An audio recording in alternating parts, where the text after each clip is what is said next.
Maka orang kalau betul-betul mau ke tanah suci, maka dia luruskan niat. Harga kalau ada uangnya, dia tidak persoalkan. Saya mau bertemu Allah, saya mau siaran Nabi, duit tidak masalah buat saya. Ini heran saya, Nabi bilang diskon Ustaz. Sampai di sana la ilaha illallah oleh-oleh nah kalah harga paket umroh. Ini ibu-ibu nih. Depan alat tu masih kita pastas. Kaya nan repa balut lawang nganu dumay. Baru sampai masjid itu. Akhirnya apa? Pergi itu. Mau masuk masjid, ada mi barang-barang baju di kanannya, sujadan di kirinya. Di ranselnya tasbih, di kepalanya bobong. Akhirnya mau masuk masjid, Nabi bilang askar, yalla haram. Tidak pergi masuk masjid, pergi di hotel. Nah bawa kembali hotel barangnya sampai di masjid, selesai orang salat jamaah. Inilah orang yang tidak beres niatnya. Maka pertama, luruskan niat. Penyelenggara, luruskan niat. Jangan Bapak lihat jamaah sebagai uang. Lihat jamaah sebagai orang yang mau ketemu bahkan Rasulullah. Lihat jamaah sebagai orang yang mau menyempurnakan iman agamanya. Biar Allah yang ngatur rezekinya Bapak di tempat lain. Rezeki itu tidak mesti fulus. Rezeki itu bisa jadi anak tak terhindar narkoba. Ada orang banyak untung jamaahnya, banyak untungnya di jamaah, berbiliar-biliar untungnya tiap bulan, tapi anaknya narkoba. Itu karena banyak tipu jamaah. Banyak uangnya, berbiliar-biliar, banyak gedung-gedungnya, tapi istrinya pandai nakap Pak Bali-Bali. Datang suaminya di kantor, dia hebat, harimau dia di kantor, pak. Sampai di kantor, jago, semua orang hormat. Sampai di rumahnya, Hello Kitty. Ini ibu. Ini. Ada begitu di sini? Ada. Balik-balik ke kalau tidak ada. Itu mana itu? Nasa tahanan lakin lah. Lalu kakak sama teknis disco.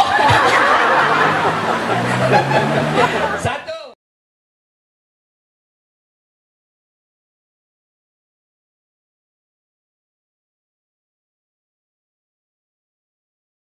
Siapa cari?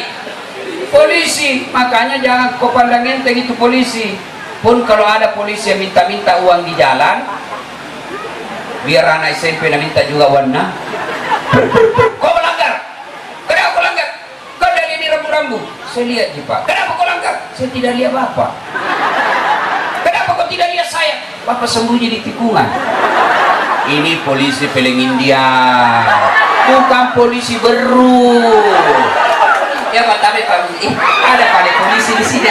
Minta maaf Pak, saya tidak lihat Pak. Polisi orang baik, polisi luar biasa ya. Ibu, wakalaidan, bismillahirrahmanirrahim. Termasuk yang bisa mati dalam keadaan kafir, siapa? Mereka yang terima uang ketika pilkada. Mani piro. Sekarang majelis taklim banyak juga matre. Gampang Pak Bupati, majelis taklimku ada 50 orang. Gampang Bu Dokter, yang penting seragam. Ada yang kuliah baju seragamnya. Ya, wakalaidan. Ini soal pilkada nanti dibahas di Masjid Raya, Masjid Agung ya. Wakalaidan, bismillahirrahmanirrahim. Ya ayyuhalladzina amanu dakhulu fis-silmi kaffatan wa la tattabi'u khutuwatis syaitan innahu lakum aduwwum mubin. Wahai orang-orang yang beriman, masuklah engkau ke dalam Islam secara sempurna dan janganlah engkau ikuti langkah-langkah setan, karena sesungguhnya setan itu musuh yang nyata bagi kalian. Ketika ibu bapak menerima informasi dan undangan ada tablik akbar, silakan datang di komplek ruko UGM. Setan menggoda, jangan kau datang, panas sih, jangan kau datang, mapela, jangan kau datang. Maka ibu-ibu berhasil mengalahkan setan yang ada di rumah karena itu datang di tempat ini. Apakah setelah datang di tempat ini setan berhenti menggoda? Tidak, nak goda lagi. Apa? Jangan kau dengar ceramah, jangan dengar ceramah, pegang HP-mu, pegang HP-mu. Maka orang yang pegang HP itu kena godaan setan. Itu nama ku tahu itu nak pura-pura masuk, mulai kasih lihat gelangnya. Ibu-ibu yang pegang HP selama saya ceramah, saya doakan suaminya kawin lagi. Apa ini? Hei, simpan dulu HP dulu. Hei, sudah dikasih tahu pegang HP dengar ceramah godaan setan, masih nak pegang HP-nya. Bukan lagi godaan setan, tapi dia sudah jadi setan. Simpan saya dulu HP itu, ibu. Hei, simpan dulu. Mana mas selfie? Orang ceramah nak belakangi mesti sedisi. Tulis latar belakang das atlatik. Simpan dulu HP itu, simpan dulu. Nah, siapa lagi yang kena godaan setan di sini? Ibu-ibu Columbus. Apa ibu Columbus? Kelompok ibu-ibu pembungkus. Sudah dikasih satu bungkus, nak bilang belum saya stas. Sudah dikasih, nak bilang anakku kodong Pak Doko. Simpan dulu ya, dengar ceramah. Bisa ibu? Nah, karena waktu yang terbatas, berkaitan dengan ini beberapa hal yang saya mau sampaikan. Satu, luruskan niat. Yang punya travel, luruskan niat. Yang meresmikan travel, luruskan niat. Jamaah, luruskan niat. Yang bupati, luruskan niat. Ustadz, luruskan niat. Pembimbingnya, luruskan niat. Kalau kau salah niat, maka kau tidak akan dapat apa-apa kecuali ya gelar wow. Banyak sekarang mau pergi umroh bukan memperbaiki agamanya. Apa? Mau jadi lebih lah bersih. Yo lo umroh bi lah bersih wi tawa. Bi bisa deh wi lah bersih wi tawa. Di mana kasih umroh tawa? Ah tawa di kau dapat. Siapa mereka ini? Mereka yang pergi umroh pulang tidak ada perbaikan akhlak. Andai saja semua jamaah haji umroh dan haji pulang dari tanah suci melaksanakan yang namanya tradisi arba'in, sholat 40 hari selama di Ramadan, 40 kali selama di tanah suci, penuh masjid-masjid di Baru. Tapi apa kita lihat? Pulang dari haji, hari pertama masih ke masjid, hari kedua terlambat nih, minggu depan dia digagah. Ibu-ibu juga begitu. Kalau ibu-ibu berhasil umrohnya, maka pulang umroh dia tidak pakaian lagi yang sempit-sempit. Ini pergi umroh, luruskan niat. Saya kasih cerita. Ada dua orang murid diberikan ilmu sama satu ustadznya. Ilmu kau sudah kapasi maka semua anak. Silakan kau turun ilmumu ini, amalkan ini ilmu. Hiduplah kau dengan ilmuku. Turun. Satu jadi pedagang, satu tukang kebun. Yang jadi tukang kebun, dia tanam ubi. Ya begitu panen, dia ingat gurunya. Weh, saya bisa panen ubi seperti ini karena jasanya guruku. Maka diambil ubinya yang paling baik. Dia pilih yang paling baik. Dia pisahkan mana jelek, mana yang baik. Dia ambil yang paling baik. Dia masukkan karung. Nah, ringin pak. Dia pikul naik ke pondok pesantrennya. Assalamualaikum guru. Waalaikumsalam. Buka. Kau nak, bagaimana kabarmu nak? Alhamdulillah setelah saya keluar pesantren guru, saya jadi tukang kebun. Ini ada ubi saya bawakan ki guru, mudah-mudahan mak barakah. Nah bilang guru, makasih neto si pak muna. Riolo pernah riolo makasih si pak mikona. Bawa masuk dia ibumu.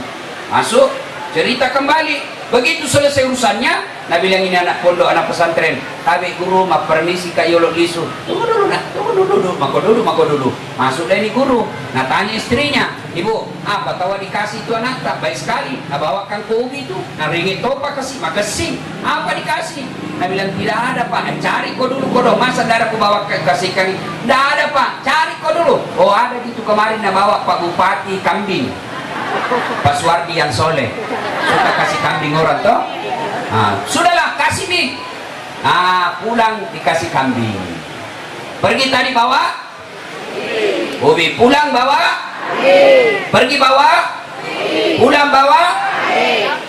Weh ketemu temannya yang pedagang. Assalamualaikum capo. Pergi gak aku? Pergi pulang na guru manang ka bembe utiwi yan na rohe rato ka utiwi ka nila menaleng nga bembe. Nah ini dari sidrap.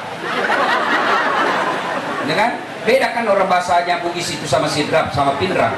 Kalau orang pinrang dia bilang siagan linainya numu lambacemu. Dia bilang orang sidrap 250 Pakasingi mo ije, aja mo macai, iko hamaka ya.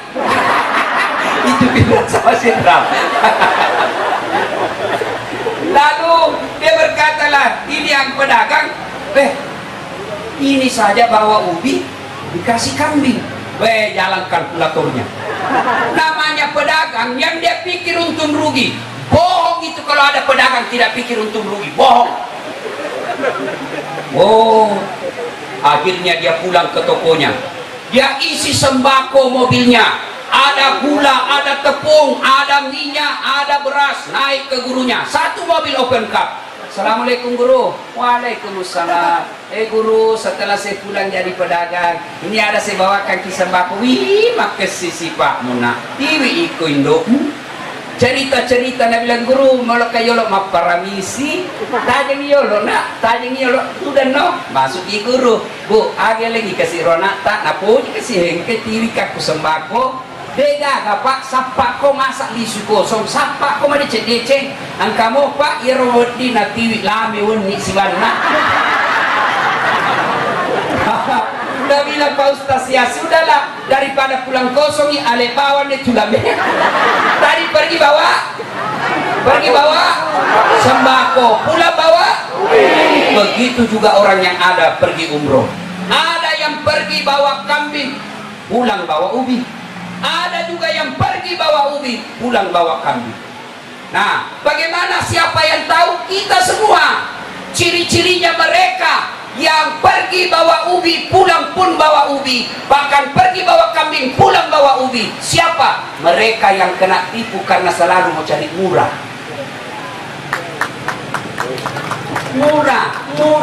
Murah itu tahu 15 juta ini, itu 14 juta, pergi makan 14 juta, nah sampai ke 5 kaki dah. Banyak yang begitu.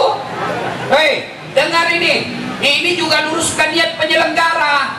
Ada juga penyelenggara, ustadznya disebut ustadz tambah-tambah. Kenapa disebut ustadz tambah-tambah? Sampai di sana banyak tambahnya. 15 juta nak jual, sampai di sana ada tambahan bes, tambah ki 1 juta. Pasti mak tambah orang ke sampai nih. Ada lagi penambahan baju seragam, tambah ki 500, tambah bisa deh. Pulang ceramah dibilang sudah tambah-tambah. Maka luruskan niat. Ya, ini kalian mengantar jamaah. Jamaah juga luruskan niat. Kalian pergi tanah suci dibantu oleh travel. Bapak kira enak itu jadi pengurus travel? 10 nyawanya itu baru hebat. Bayangkan seperti ini baru-baru. Sudah bayar visa, sudah bayar kapal, sudah bayar hotel, sudah bayar bus, sudah bayar semua suamanya. Tiba-tiba diumumkan tidak jadi berangkat. Kalau dia orang tidak kuat jantungnya, kena serangan jantung. Ada juga jamaah itu rewel, pengenakan. Kita kira banyak untungnya itu travel kalau umroh paling 1,5 juta sampai 2 juta, paling hebat itu 2,5 juta. Nah urus ki 13 hari. Ini ada jamaah gara-gara apa saja? Gara-gara sinyal di hotel tidak ada. Apa ini Pak travel? Hotel apa nak kasih? Tidak ada sinyalnya. Memangnya travel penjual sinyal. Gara-gara coloknya tidak sesuai HP-nya dengan hotel, marah-marah lagi. Ini biasa jamaah ini biar perasaan tak mau bayar. Jangan ketawa, saya serius ini. Selalu mau murah. Ini penyakitnya jamaah, mau murah pelayanan prima, pret. Gimana kau apa? Yang namanya murah, pasti siap-siap kau menderita. Mau dekat tapi tidak mau mahal, cari tahu hati itu. Kalau mau mahal, kurangi langkah. Kalau mau banyak langkah, kurangi uangmu. Kurang langkahmu, tambah duitmu. Begitu rumusnya. Maka orang kalau betul-betul mau ke tanah suci, maka dia luruskan niat. Harga kalau ada uangnya, dia tidak persoalkan. Saya mau bertemu Allah, saya mau siaran Nabi, duit tidak masalah buat saya. Ini heran saya, Nabi bilang diskon Ustaz. Sampai di sana la ilaha illallah, ole-olena, nah kalah harga paket umroh.